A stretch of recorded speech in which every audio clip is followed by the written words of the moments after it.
Welcome to news alerts. విజయవాడలోని ప్రకాశం బ్యారేజీని CM Chandrababu సందర్శించారు. చేనేత దినోత్సవాన్ని ముగించుకుని ఉండవల్లి వెళ్తూ కాన్వాయ్ నాపి బ్యారేజీ వద్ద దిగారు.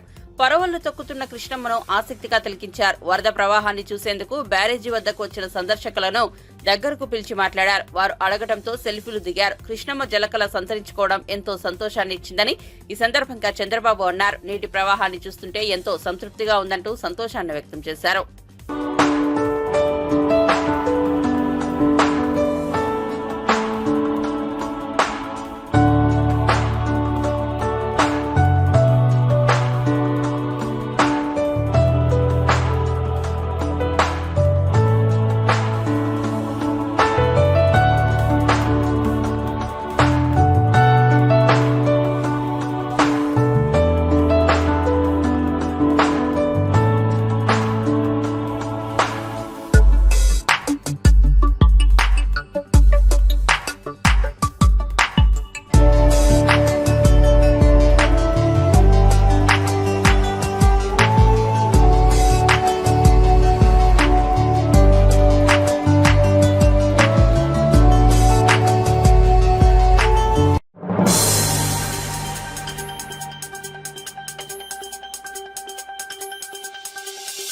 వైఎస్ జగన్మోహన్ రెడ్డి వ్యక్తిగత భద్రతా అంశంలో ప్రభుత్వ తీరుపై ఆగ్రహం వ్యక్తం చేశారు. మాజీ మంత్రి అంబటి రాయుడు వైఎస్ జగన్ సెక్యూరిటీపై కూటమి నేతలు విచిత్రమైన తప్పుడు ప్రచారం చేస్తున్నారని మండిపడ్డారు. వైఎస్ జగన్ కు ఏదైనా జరిగితే కూటమి ప్రభుత్వానిదే బాధ్యత అని చెప్పారు. కూడా తగ్గించేటటువంటి ప్రయత్నం చేయకపోగా మీకు అలాంటి సౌకర్యాన్ని కల్పించినటువంటి పద్ధతి. మీరు అపోజిషన్ లీడర్గా ఉన్నప్పుడు కరగట్ట మీద ఎంతమంది సెక్యూరిటీని పెట్టారు, పోస్టులు పెట్టారు. ఇవాళ మీరు వచ్చేసి జగన్మోహన్ రెడ్డి గారికి సెక్యూరిటీ తొలగించేసి ఏదో చెయ్యాలనేటువంటి కుట్ర జరుగుతున్నది అనేటువంటి అనుమానాలు కలిగించేటటువంటి ప్రయత్నం మీరు చేస్తున్నారు కదా. మీరు కానీ మీ అబ్బాయి కానీ హోంమంత్రి గారు కానీ ఇష్టం వచ్చినట్టు మాట్లాడుతున్నారు. జగన్మోహన్ రెడ్డి గారి మీద ముఖ్యమంత్రి కాకముందు విశాఖపట్నం ఎయిర్పోర్ట్లో దాడి జరిగింది. సరే, దాన్ని మీరు వ్యంగ్యంగా అది కోడి కత్తి, ఆ కత్తి, ఈ కత్తి అనేటువంటి మాటలు మాట్లాడి పలచన చేసేటటువంటి ప్రయత్నం మీరు చేశారు. ఆ రోజున గాయమయ్యి ఆసుపత్రులకు వెళ్ళినటువంటి సందర్భం కూడా ఈరోజు గుర్తు చేస్తున్నాను. అంతేకాదు, మొన్న ముఖ్యమంత్రిగా ఉన్నప్పుడు కూడా వారి మీద రాయి విసిరి ప్రయత్నం చేశారు. రాయి తగిలింది, గాయమైంది. దాన్ని కూడా వ్యంగ్యంగా మాట్లాడి కింద గోబెల్ ప్రచారం లాగా ఈటీవీ, టీవీ5, ఏబిఎన్, ఈనాడు పేపరు, మీరు, మీ అబ్బాయి, హోంమంత్రి, ఇంకో మంత్రి చెప్పి ఏమి అంత బాగుందనేటువంటి ప్రయత్నాలు మీరు చేసి మసిపూసి మారేడికాయ చేయాలనేటువంటి ప్రయత్నం చేస్తున్నారు. జగన్మోహన్ రెడ్డి గారికి ఉన్నటువంటి సెక్యూరిటీని మీరు కావాలని ఎస్ఆర్సి రివిజన్ కమిటీ యొక్క నిర్ణయం లేకోకుండా మార్చి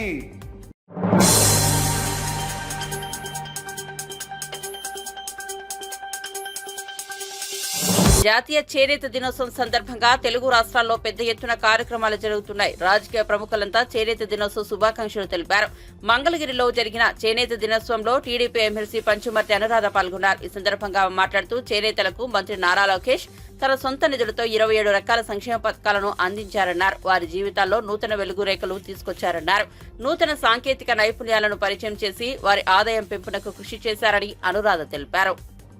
వారు ఎక్కడ ఆత్మహత్య చేసుకుంటారో అని చెప్పి ఆనాడు నారా చంద్రబాబు గారు, అదేవిధంగా లోకేష్ గారు నన్ను ధర్మవరం పంపించడం జరిగింది.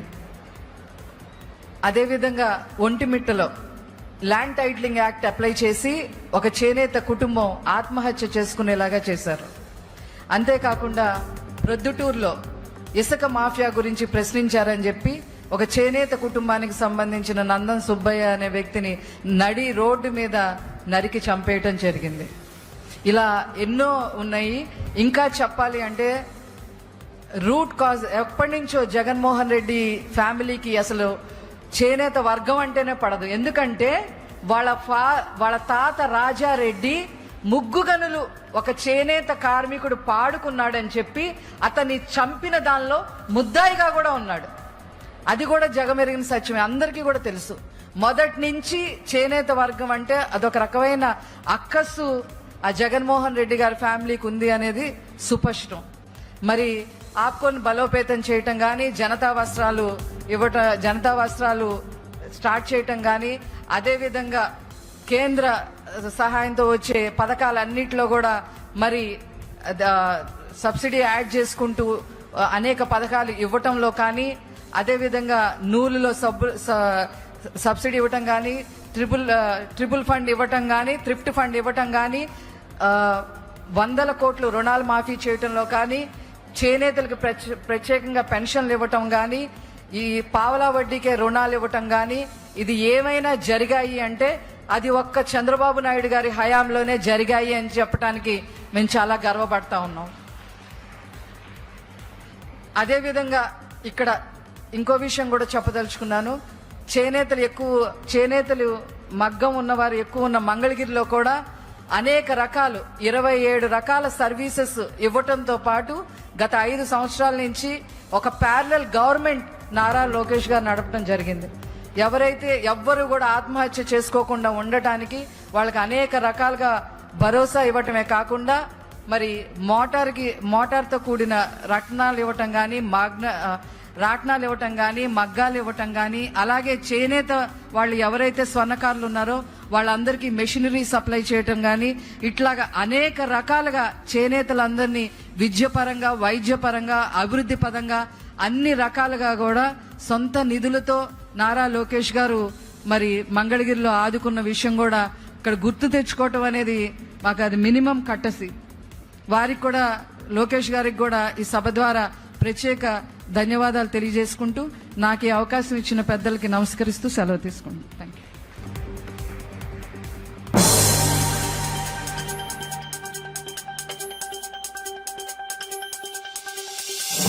చంద్రబాబు రాజకీయాల్లోకి వచ్చినప్పటి నుంచి తనకు వ్యతిరేకంగానే పనిచేశారని మాజీ మంత్రి పెద్దిరెడ్డి రామచంద్రారెడ్డి ఆరోపించారు. తనపై కుట్రలు చేస్తున్నారని విమర్శించారు. మదనపల్లిలో రికార్డులు తగలబెడితే తనపై నిందలు వేస్తున్నారని అన్నారు. చిత్తూరు జిల్లా మదనపల్లిలో బుధవారం ఏర్పాటు చేసిన మీడియా సమావేశంలో పెద్దిరెడ్డి మాట్లాడుతూ ఈ కేసుకు తనకు ఎలాంటి సంబంధం లేదని స్పష్టం చేశారు. ఏ దర్యాప్తు సంస్థతోనైనా ఈ కేసును ప్రభుత్వం దర్యాప్తు చేయించుకోవచ్చని తెలిపారు. సభ్యులకు కానీ అవసరం లేదు. నేను 7 సార్లు శాసనసభ్యుడిగా ఉన్నాను. మా కుమారుడు 3 సార్లు పార్లమెంట్ సభ్యుడు, మా తమ్ముడు 2 సార్లు శాసనసభ్యుడు. మరి ప్రజాదరణ, అభిమానం ఉంటేనే ఇన్నిసార్లు రాజకీయాల్లో కొనసాగుతామని చెప్పి వారికి ప్రత్యేకంగా చెప్పనక్కర్లేదు. మరి మా పేరుతో ఉన్న భూములు, ఇతర ఆస్తులన్నీ కూడా ఎన్నికల అఫిడవిట్లో పేర్కొన్నాం. అఫిడవిట్లో పేర్కొన్న ఆస్తులు తప్ప మాకు ఏ ఆస్తులు కూడా లేవు. మరి మదనపల్లి కేసుకు సంబంధించి సిఐడికి అప్పగించిన, సిబిఐకి అప్పగించినా నాకు ఇబ్బంది లేదు. ఆ కేసుకు నాకు ఎటువంటి సంబంధం లేదు. కానీ వైసీపీ నాయకులపై కేసులు వేసి వారిని వేధించే ప్రయత్నం చేసేదే కాకుండా వారి ద్వారా నా పేరు చెప్పించే దానికి ప్రత్యేకంగా ఈ కుట్ర చేస్తూ ఉన్నారనేది ఈ రాష్ట్ర ప్రజలందరికీ కూడా తెలుసని చెప్పి కూడా మీకు మనవి చేస్తూ ఉన్నారు. గతంలో పుష్కరాల్లో చనిపోయారు చంద్రబాబు ఆధ్వర్యంలో. ఈ మధ్య ఎలక్షన్ అయిన తర్వాత చాలామందిని అతి దారుణంగా హత్యలు చేశారు. మరి చాలామంది చిన్న పిల్లలందరినీ కూడా మానభంగం చేశారు. మరి ఈ వీటిల్లో వేగవంతంగా మీ ప్రభుత్వం పనిచేసిందా? మరి ఏదో అక్కడ రికార్డులు గాలిపోయినాయి, అత్యవసరంగా పోవాలని చెప్పి హెలికాప్టర్ ద్వారా డీజీపీని పంపించి దీని మీద ఒక పెద్ద ఇది కేసు, చాలా ప్రమాదం, ఇది ఈ రాష్ట్రం అంతా కూడా కూలిపోతుంది అని చెప్పే లెక్కలో మీరు చేశారు. ఏ రోజు కూడా మేము 50 సంవత్సరాల నుంచి రాజకీయాల్లో, దాదాపు 74 నుంచి విద్యార్థి రాజకీయాల్లో, ఆ తర్వాత ప్రత్యక్ష రాజకీయాల్లో ఎప్పుడు కూడా డీజీపీ హెలికాప్టర్ ద్వారా ఒక ఏదో ఆఫీసులో పగలబడిందంటే పరిగెత్తిన పరిస్థితులు ఎక్కడ కూడా లేవు. ఈరోజు మీరంతా కూడా దీన్ని రాజకీయ రంగు పులుమల్లా ఈ కేసుకు దాంట్లో మమ్మల్ని ఇరికించాలా అనే దీంతో అత్యుత్సాహంతో మీరు డీజీపీని పంపించి ఇదంతా కూడా చేయడం జరిగింది.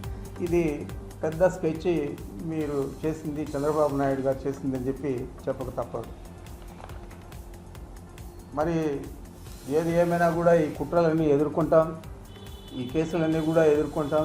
ఖచ్చితంగా ఈ రాష్ట్ర ప్రజలకు ఇవన్నీ కూడా తప్పుడు కేసులు అని చెప్పి నిరూపించే విధంగా మేము కృషి చేస్తాం.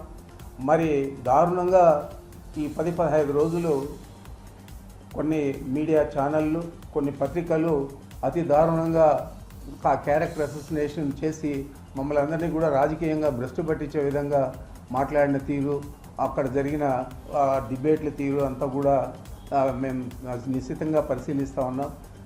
ఇప్పటికే మాకు సంబంధించిన లాయర్లకు ఇచ్చాం, వారు వాటిని పరిశీలించారు.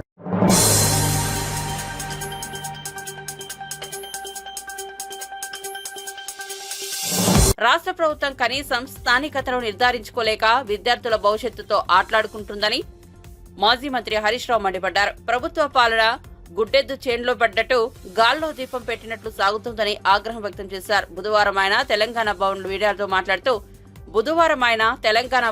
మీడియాతో మాట్లాడుతూ జీవో 33 విద్యార్థులు తల్లిదండ్రుల పాలిట అసనిపాసంగా మారిందని, తెలంగాణ బిడ్డలే స్థానికేతరులుగా మారే ప్రమాదం ఉన్నదని తెలిపారు. రాష్ట్రంలోని విద్యాలయాల్లో ప్రవేశాలకు విభజన చట్టం ప్రకారం 2024 జూన్ 2 దాకా పాత పద్ధతే కొనసాగించాల్సి వచ్చిందని చెప్పారు. ఉమ్మడి రాష్ట్రంగా 10 ఏళ్లు ముగిసినందున తెలంగాణ స్థానికతను నిర్ధారించుకోవాల్సిందే ఉందని తెలిపారు. 8 నెలల ఏం చేస్తున్నారు మీరు వచ్చి? లేదు ప్రెసిడెన్షియల్ ఆర్డర్ లేదు అనుకుంటే ఇతర రాష్ట్రాలు చేసినట్టు నువ్వు కూడా సొంతగా మన రాష్ట్రానికి రూల్స్ ఫ్రేమ్ చేయండి. ఇవాళ తమిళనాడు ఎట్లున్నది? తమిళనాడు రాష్ట్రంలో చూస్తే 6వ తరగతి నుంచి 12వ తరగతి దాకా తమిళనాడులో చదువుకొని ఉండాలి. తల్లిదండ్రులు కూడా తమిళనాడు వాళ్ళు అయ్యి ఉండాలి. రేషన్ కార్డు ఉండాలి తమిళనాడులో. రేషన్ కార్డో, బర్త్ సర్టిఫికెటో, నేటివిటీ సర్టిఫికెటో మేము తమిళనాడు వాళ్ళమని తల్లిదండ్రికి ఉండాలి. పిల్లలు కూడా 6 నుంచి 12 చదివితే వాళ్ళకాడ MBBS సీటు దొరకడానికి వాళ్ళ అర్హత ఉన్నది. అది తమిళనాడు రాష్ట్రం అట్లా వాళ్ళు తయారు చేసుకున్నారు. కర్ణాటకకు పోతే ఏమంటున్నారు? 7 సంవత్సరాలు కర్ణాటకలో చదువుకొని ఉంటే చాలు. తల్లి కానీ తండ్రి కానీ ఇద్దరుంటే ఇంకా మంచిది. ఒక్కరన్నా కర్ణాటకలో ఉండి ఉంటే వాళ్ళ పిల్లలు కర్ణాటక పిల్లలుగా పరిగణించి వాళ్ళకి MBBS సీట్లకు అడ్మిషన్ ఇస్తాం. ఇది కర్ణాటక పద్ధతి. కేరళలో ఒక పద్ధతి ఉంది. కేరళలో ఏమంటున్నారు? వాళ్ళ పిల్లలు కేరళలోనే చదువుకొని ఉండాలి. కేరళలో స్థిర నివాసం తల్లిదండ్రులకు ఉండాలి. ఇతర రాష్ట్రాల ఉన్నతాధికారులు IASలు IPSలు కేరళకు వచ్చి వాళ్ళు ఉద్యోగం చేస్తే వాళ్ళ పిల్లల్ని కూడా కేరళ పిల్లల్లాగానే చూస్తాము అని కేరళ రాష్ట్రం కూడా తయారు చేసుకున్నది. మరి మనము ఫస్ట్ టైం ఇప్పుడు 10 ఏళ్ళు అయిపోయింది కనుక రాష్ట్రం ఏర్పడిన తర్వాత you are free to frame your own rules. మీరు ఆ రూల్స్ ఫ్రేమ్ చేయకుండా రెసిడెన్షియల్ ఆర్డర్లో ఒక పేరాగ్రాఫ్ పెట్టి మిగతాయి తొలగించింది. దీనివల్లే అప్పుడేముండే 4 ఏళ్ళు ఇక్కడే చదువుకొని ఉండాలి, ఇది ఇంటర్మీడియట్ 9th 10th, లేదా గత 7 సంవత్సరాల్లో 4 ఏళ్ళు తెలంగాణలో చదివి ఉన్నా కూడా నువ్వు లోకల్గా ఎలిజిబిలిటీ అవకాశం ఉండేది. ఇవన్నీ గమనించాలి కదా. పోనీ పీజీ అడ్మిషన్స్ రేపు మరి పీజీలో ఎట్లా? నువ్వు MBBSలో నీట్లో ఇతర పక్క రాష్ట్రంలో చదివి వస్తే నీ పీజీలో మన సీట్లు అసలు ఈ పిల్లలకి పీజీలో తెలంగాణలో చదువుకోవడానికి అర్హతనే కోల్పోతారు. ఇక MBBS బయట చదివితే తెలంగాణలో మన తెలంగాణ పిల్లలు తెలంగాణలో పీజీ చేయడానికి అర్హత కోల్పోతారు.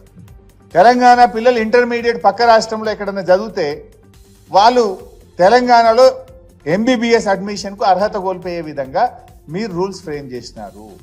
ఆ రోజు ఉన్న రూల్స్లో దీంతో పాటు కింద 1, 2, 3, 4 దెర్ ఆర్ 4 ఆప్షన్స్. కానీ మీరు ఒక ఆప్షన్ పైది మాత్రం పెట్టి కింది తీసి పడేసిండ్రు. అంటే ఎంత అనాలోచితంగా ప్రవర్తిస్తున్నారు. ఈ రాష్ట్ర భవిష్యత్తు మీద, పిల్లల భవిష్యత్తు మీద మీకు ఏమాత్రం ఆలోచన లేకుండా పోయింది. అయినా ఇది ఒక మెడికల్ అడ్మిషన్స్కి ఇచ్చేసినారు మీరు.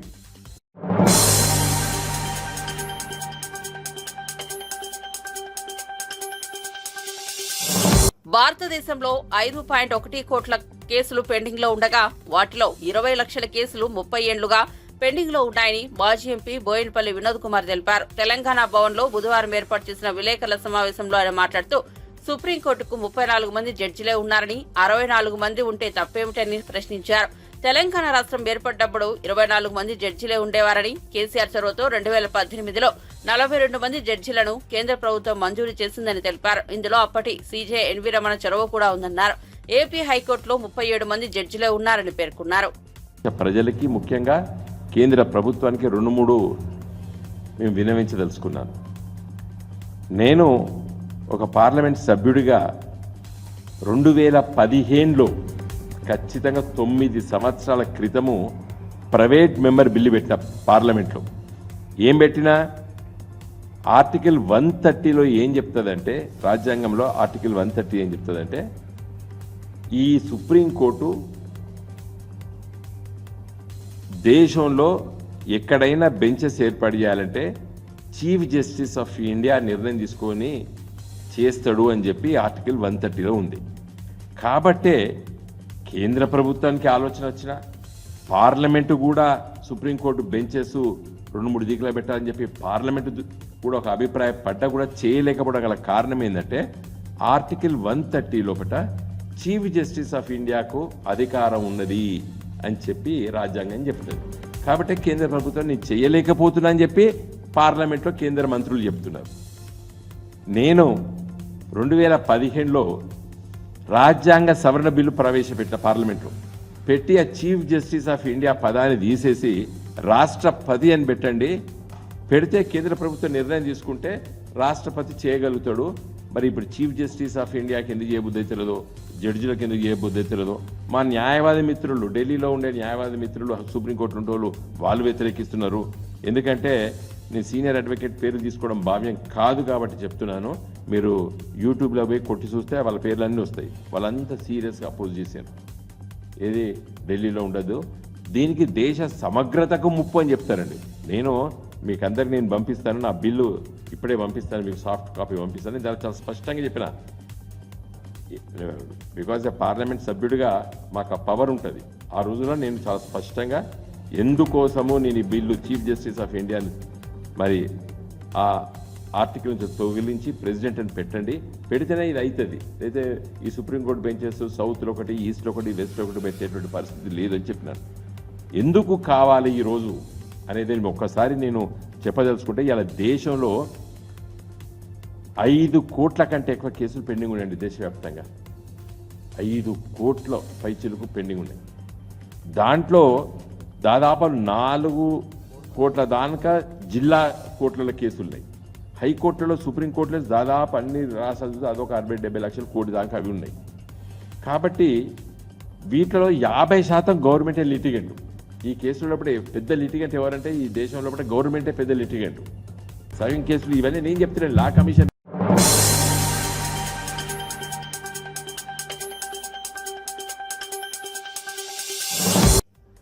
భద్రాద్రి కొత్తగూడెం జిల్లా వ్యాప్తంగా 2 రోజుల నుంచి భారీ వర్షం కురుస్తోంది. ప్రముఖ పుణ్యక్షేత్రం భద్రాచలం వరుణుడి దాటికి తడిసి ముద్దవుతోంది. పట్టణంలోని పలు రోడ్లపైకి భారీగా వరద నీరు చేరింది. గోదావరి కరకట్ట వద్ద మోటార్లను ప్రారంభించకపోవడం వల్ల రామాలయం పరిసరాలు నీట మునిగాయి. రామయ్య సన్నిధి పడమర మెట్ల వద్ద నడుము లోతున వరద చేరింది. సుమారు 35 దుకాణాల్లో వర్షపు నీరు చేరడంతో సామాగ్రి తడిసి నష్టపోయారని వ్యాపారులు వాపోయారు. అధికారుల నిర్లక్ష్యం వల్లే బ్యాక్ వాటర్ వచ్చి దుకాణాలు మునిగిపోయాయని ఆరోపించారు.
బాపట్ల జిల్లా చీరాలలో దారుణ ఘటన చోటు చేసుకుంది. నడి రోడ్డుపై ఓ యువకుడిని గుర్తు తెలియని వ్యక్తులు కత్తితో దాడి చేసి తీవ్రంగా హతమార్చారు.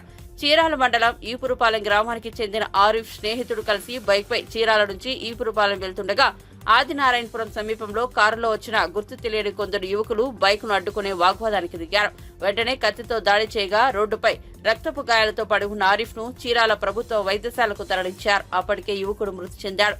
విద్యార్థి సయ్యద్ అమీన్ ఆరిఫ్ ను అతి కిరాతకంగా హత్య చేసిన దుండగులను తక్షణమే అరెస్టు చేయాలంటూ ముస్లిం మైనారిటీల ఆధ్వర్యంలో గడియారం స్తంభం సెంటర్లో ధర్నా నిర్వహించారు.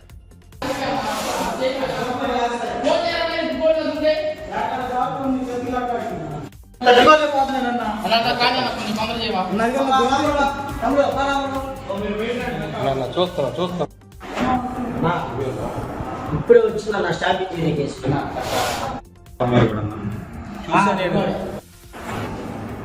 సరే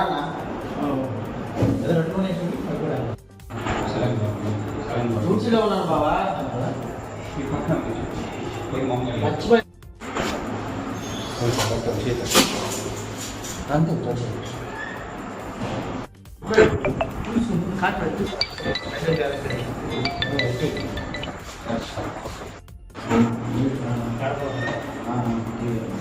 ತುಳೂರಲ್ಲಲ್ಗ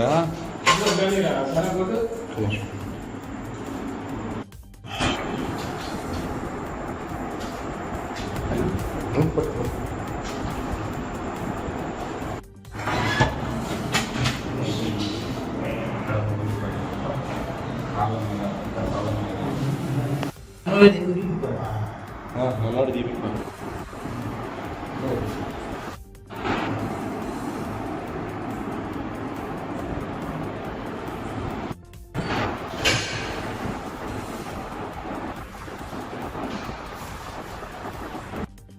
నా పేరు మనోజ్, ఆడి పేరు ఆరిఫ్. నేను మా ఇంటికా నుండి ఎక్కడ మీది? మా శాంతినగర్. అబ్బాయిది ఆడ దీపురపాలెం. మా ఇంటికా నుండి మేము ఆడ దీపురపాలెం జ్యూస్ తాగి ఆడ వాళ్ళ ఇంటికి వెళ్తాడు. మేము మా ఇంటికి వెళ్తాము. వస్తుంటే వాడు లేదు, ఇది షర్ట్ ముడికైతే షర్ట్ దొరుకుతుంది.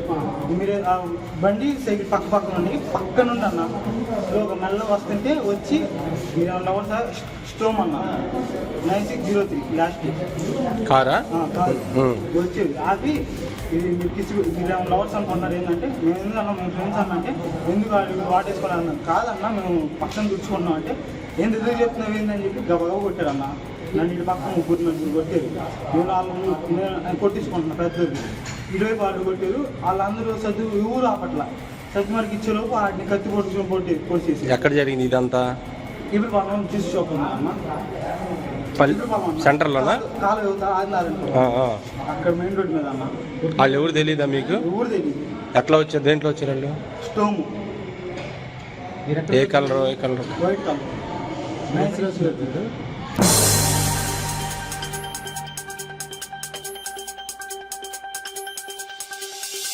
టీటీడీ నూతన సివి అండ్ ఎస్ఓగా శ్రీధర్ ఐపీఎస్ ఆలయంలో బాధ్యతలు స్వీకరించారు. తరువాత సోమవారం దర్శనం చేసుకున్న ఆయన ఆలయం ముంగిట మీడియాతో మాట్లాడుతూ ఇక్కడ పనిచేయడం తన పూర్వజన్మ సుకృతం అన్నారు. తనకు అవకాశం ఇచ్చిన రాష్ట్ర ప్రభుత్వానికి టీటీడీ అధికారులకు కృతజ్ఞతలు తెలిపారు. స్వామివారి భక్తులకు ఇబ్బందులు లేకుండా చేయడం లక్ష్యమన్నారు.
విజువల్ ఏమైనా పెట్టారు కదా?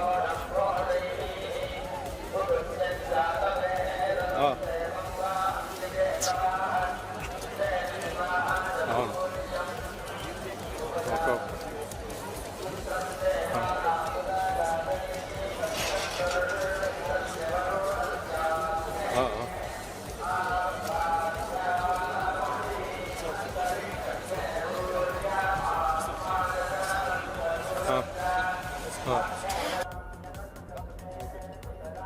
మీడియా మిత్రులందరికీ నమస్కారం. పూర్వజన్మ సుకృతం ఉంటే తప్ప స్వామివారి సేవకి అవకాశం కలగదు. ఆ విధంగా పూర్వజన్మ సుకృతంతో పాటుగా రాష్ట్ర ప్రభుత్వం, అదేవిధంగా పోలీసు శాఖ నుంచి డీజీ గారు అందరికీ కూడా నా హృదయపూర్వక నమస్కారాలు తెలియజేస్తున్నాను. ఈరోజు ఛార్జ్ తీసుకోవడం జరిగింది. రాబోయే పరిస్థితులన్నింటినీ కూడా కూలంకషంగా అవగాహన చేసుకొని స్వామివారి సేవకి వస్తున్నటువంటి భక్తులకు ఏ విధమైనటువంటి ఇబ్బందులు కలగకుండా పూర్తి స్థాయిలో భక్తుల సాటిస్ఫాక్షన్ ఇచ్చేసే విధంగా ఉండేటట్టుగా ఆ శక్తి సామర్థ్యాలు ఇవ్వాల్సిందిగా భగవంతుని కోరుకోవడం జరిగింది. మీ అందరితో కూడా పూర్తితో కలిపి అదేవిధంగా అందరూ కలిపి శ్రీవారి సేవకుడికి పూర్తి స్థాయిలో మమేకం అయ్యేటట్టుగా ఆ శక్తి సామర్థ్యాలు ఇవ్వాల్సిందిగా స్వామివారిని కోరుకోవడం జరిగింది. ఈ అవకాశం నాకు ఇచ్చినందుకు రాష్ట్ర ప్రభుత్వానికి అదేవిధంగా పోలీస్ శాఖ అందరికీ కూడా హృదయపూర్వక ధన్యవాదాలు తెలియజేస్తున్నాను.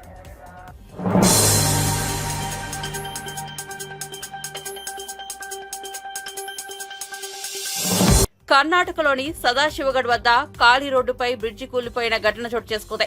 గోవా, కర్ణాటక మధ్య ఉన్న ఈ వంతెన కూలిపోవడంతో NH66 పై భారీగా ట్రాఫిక్ జామ్ ఏర్పడింది. రాత్రి 1 గంటకు బ్రిడ్జి మీద ఒక లారీ వెళ్తున్నప్పుడు ఘటన జరిగింది. లారీ నదిలో పడటంతో స్థానిక మత్స్యకారులు డ్రైవర్ను రక్షించినట్లు కారవార్ పోలీసులు తెలిపారు.